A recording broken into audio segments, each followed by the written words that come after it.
သူဟာကစားကွင်းတစ်ခုမှာလျှက်စစ်ပလက်မထိုးထားပဲသူဟာသူအလုံးလုံးနေတဲ့ထူးဆန်းတဲ့ဆူတောင်းပြည့်ဆက်တစ်ခုကိုတွေ့လိုက်ရပါတယ်ဆက်စုကျင်စိမ့်နဲ့ဂျော့ဟာအကျွေးစေးတစ်စိကိုထည့်ပြီးလူကြီးမြင်မြန်ဖြစ်ချင်တယ်လို့ဆူတောင်းလိုက်ပါတယ်ချက်ချင်းပဲဆက်သေးကအယုတ်လေးဟာအကျွေးစေးကိုမျိုးချလိုက်ပြီးမင်းရဲ့ဆူတောင်းပြေဝသွားပါပြီလို့ရေးထားတဲ့ကပြားလေးတစ်ကက်ထွက်ကြလာခဲ့တဲ့ဂျော့ကတော့ဒါကိုလူတစ်ယောက်ရဲ့အလကားနောက်ပြောင်မှုလို့ပဲထင်ပြီးဂရုမစိုက်ခဲ့ပါဘူးဒါပေမဲ့ဒီဖြစ်ရဲ့လေးကနေသူ့ဘဝရဲ့အံ့ဩစရာအကောင်းဆုံးခရီးစဉ်ကြီးတစ်ခုစတင်တော့မယ်ဆိုတာသူမသိခဲ့ပါဘူးမနက်မိုးလင်းတော့ထုံးစံအတိုင်းမျက်နှာတစ်ဖို့ရေချိုးကန်းထဲဝင်ပြီးမှန်ကိုကြည့်လိုက်တဲ့အခါမှာတော့မယုံနိုင်စရာပါပဲသူ့ရဲ့ဆူတောင်းကတကယ်ပြည့်သွားလိမ့်မယ်လို့သူမယုံနိုင်အောင်ဖြစ်သွားရတယ်ညာရင်းချင်းအရွယ်ရောက်ပြီးသားလူကြီးတစ်ယောက်ဖြစ်သွားတဲ့ဂျော့ချာအဖေရဲ့ဘီရိုထဲကအဝတ်စားတချို့ကိုယူဝစ်ပြီးအိမ်ထဲကနေကမန်းကရန်ပြေးထွက်လာခဲ့ပါတယ်မင်းညကဆူတောင်းပြေးဆက်စီသွားပြီးသူ့ကိုယ်သူကလေးပြန်ဖြစ်အောင်လုပ်ချင်လို့ပါဒါပေမဲ့သူကစားကွင်းကိုရောက်သွားတဲ့အချိန်မှာတော့အမိုက်ပုံကလွဲလို့ဘာမှမရှိတော့ပါဘူးမတက်တာတဲ့အဆုံးဂျော့အိမ်ပြန်လာပြီးသူဟာတကယ်ဂျော့ဖြစ်ကြောင်းအမေယုံအောင်စူးစမ်းပါတော့တယ်သူ့မွေးနေ့ကနိုဝင်ဘာ3ရက်ဖြစ်ကြောင်းအနည်းဆက်ဆုံးဆောင်မေးပွဲမှာအမှတ်60ရခဲ့ကြောင်းတွေပြောပြပေမဲ့သူစိမ့်တယောက်ကသားဖြစ်သူရဲ့အချက်လက်တွေကိုအတိအကျသိနေတော့အမေဖြစ်သူကဒီလူကြီးဟာသူ့သားကိုပြန်ပေးဆွဲထားတာပဲလို့ထင်သွားပါတယ်အမေကျွန်တော်အမေသားပါလို့ဘလောက်ပြောအမေကတော့ထိတ်လန့်ပြီးအော်ဟစ်နေခဲ့ပါတယ်ဒီအချိန်နေမှာဂျော့လည်းလန့်ပြီးထွက်ပြေးလာခဲ့ရပါတယ်သူ့เจ้าကိုသွားပြီးသူ့ရဲ့အချစ်ဆုံးတငယ်ချင်းဘီလီကိုသွားရှာပါတယ်ဘီလီကလည်းဒီလူကြီးကိုမယုံတဲ့အပြင်သူ့ကိုဒုက္ခမပေးဖို့တောင်းပန်ပြီးထွက်ပြေးဖို့စူးစမ်းပါတော့တယ်နောက်ဆုံးတော့ဂျော့ဟာသူတို့နှစ်ယောက်ထဲသာသိတဲ့လှုပ်ဝက်တခြင်းလေးကိုဆိုပြလိုက်မှပဲဘီလီတယောက်ယုံသွားပါတော့တယ်ဂျော့ကဘီလီကိုအကူအညီတောင်းပါတယ်မြို့ထဲသွားပြီးဆူတောင်းပြည့်ဆက်ကိုလိုက်ရှာဖို့ဘီလီကအကြံပေးတယ်လို့သူ့ရဲ့မုံဘိုးငွေတွေအကုန်လုံးကိုလည်းဂျော့ကိုပေးလိုက်ပါတယ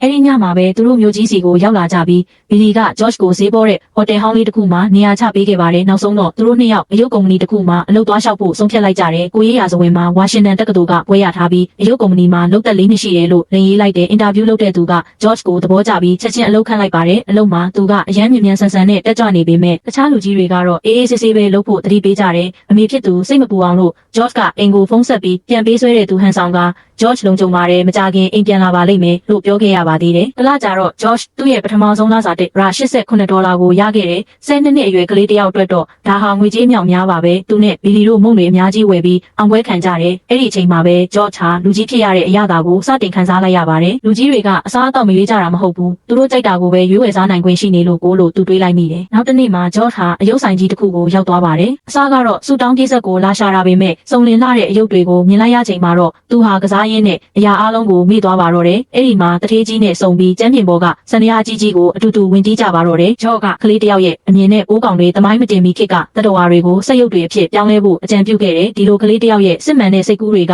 တထေးကြီးကိုအရန်သဘောကျသွားစေခဲ့တယ်တထေးကြီးကဂျော့ကိုတိုက်ခန်းကျဲကြီးတစ်ခုဆူချခဲ့တယ်ဂျော့ကပရီဘောကတွေမဝယ်ပဲအယုတ်တွေကြီးပဲအိမ်ပြည့်ထည့်ထားလိုက်တယ်သူ့ရဲ့အိုင်ဒီယာတွေအောင်မြင်သွားတဲ့အတွက်ကုမ္ပဏီကအောင်ပွဲခံပါတီကျင်းပခဲ့တယ်ပါတီမှာလူကြီးတွေကအကျိုးမြတ်အတွက်ပဲတွေးပြီးဟန်ဆောင်နေကြပေမဲ့ဂျော့ကတော့ကလေးတစ်ယောက်လိုတဘာဝကြပျော်ရွှင်နေခဲ့တယ်ဒီအချက်ကလုပ်ပေါ်ကိုင်ဖက်ဆူဆန်ရဲ့အာယုံကိုဖန်ဆားသွားခဲ့တယ်ပါတီအပြီးမှာဆူဆန်ကဂျော့ရဲ့အိမ်ကိုလိုက်လာခဲ့တယ်အိမ်ထဲရောက်တော့အယုတ်တွေပြည့်နေလို့သူမအံ့ဩသွားတယ်ဂျော့ကသူမကိုထရမ်ပိုလင်ပေါ်ဆွဲတင်ပြီးအတူခုန်ကစားကြတယ်အိယာဝင်ချိန်ရောက်တော့ဆူဆန်ကရိုမန်တဆန်ဆန်တွေးနေပေမဲ့ဂျော့ကတော့အပေါ်ထက်ကုတင်ပေါ်တက်ပြီးတကယ်ပဲအိတ်ချလိုက်ပါတယ်ဒါကဆူဆန်ကိုရှက်ရွံ့သွားစေတယ်လို့သူမမေးပြောင်နေခဲ့တဲ့အဖြစ်ကင်းစင်မှုတွေကိုပြန်လဲရှာတွေ့သွားစေခဲ့ပါတယ်ဂျော့ရဲ့73နှစ်ပြည့်ဝင်းနေရောက်လာတဲ့အခါသူဟာအချစ်ဆုံးတငယ်ချင်းဘီလီနဲ့မကစားတော့ပဲဆူဆန်စီကိုသာသွားခဲ့တယ်အဲ့ဒီညမှာသူတို့ကြားကတန်ရောစင်တွေနှဆိုင်သွားပြီးဂျော့ဟာတကယ်လူကြီးတစ်ယောက်ဖြစ်သွားခဲ့တယ်လို့သူ့ရဲ့ကလေးဆန်တဲ့အဖြစ်ကင်းစင်မှုတွေလည်းပျောက်ဆုံးသွားခဲ့ပါတော့တယ်နောက်တစ်နေ့ကစပြီးဂျော့ဟာနွားနို့မတောက်တော့ပဲ